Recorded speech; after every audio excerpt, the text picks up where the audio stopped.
Camera happy friendship day, তোমাকেও happy friendship day. আমি সবার আগে ওকে যে শিওর আমি রেডি হয়ে বসে আছি, বসে বললো ভেতরে কেউ বেরোচ্ছে। আমাদেরকে তুমি বলবো এই যে এগুলো দেখে একই রকম, একদম একই রকম। সুমিতা দাস, আমি সুমিতা দাস ও প্রিয়াঙ্কা দাস। এখন আর নেই, আমার সাথে মজুমদার হয়েছে আরও বোস হয়েছে, অপর্ণা সামন্ত যে এখন কর সামন্ত হয়েছে। আর এটা কর দিয়ে এলাম, এটা কর দিয়ে এলাম। তোমার নাম কি? ঋষিক কর, আমাদের নতুন বন্ধু। এটা ইন্দিরা গান্ধী এসে গেছে, খুব সুন্দর লাগছে। ব্লগটা করব কি করব না ভাবতে ভাবতে করেই ফেললাম। আজকে ফ্রেন্ডশিপ ডে, আর যাদের দেখছেন আমার সাথে তারা সবাই আমার স্কুলের সময়কার বন্ধু, মানে একদম প্রাইমারি স্কুল থেকে বন্ধু।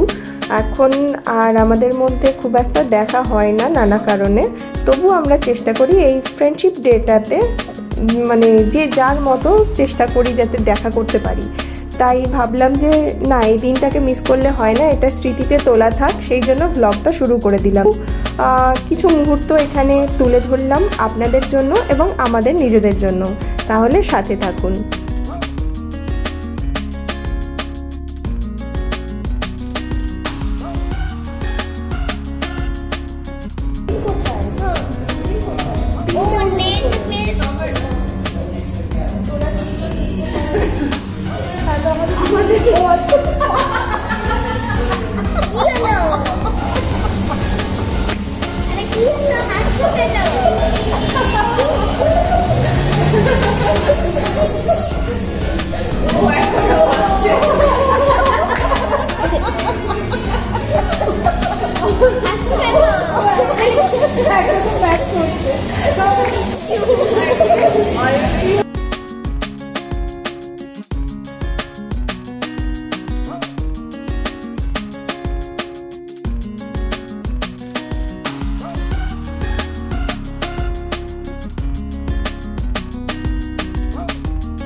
ব্লগ তো ওখানে করছিলাম, কিন্তু করতে করতে আমি ব্লগটা যে করছি সেটাই ভুলে গেছি। বুঝতেই পারছেন, ছোট্টবেলাকার বন্ধু আমার মেয়ে দেখছে যে আমি কার সাথে এইভাবে কথা বলছি, উকি মেরে মেরে আমাকে দেখছে আমি কার সাথে কথা বলছি।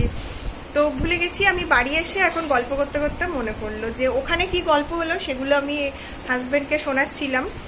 আমার হাজবেন্ডই আজকে পুচকিটাকে সামলেছে, কারণ পুচকির ঠাকুমা পিসিমণি ওরা সবাই একটু গড়িয়াহাট গেছে, আর এই বাচ্চাটাও এখানে আছে।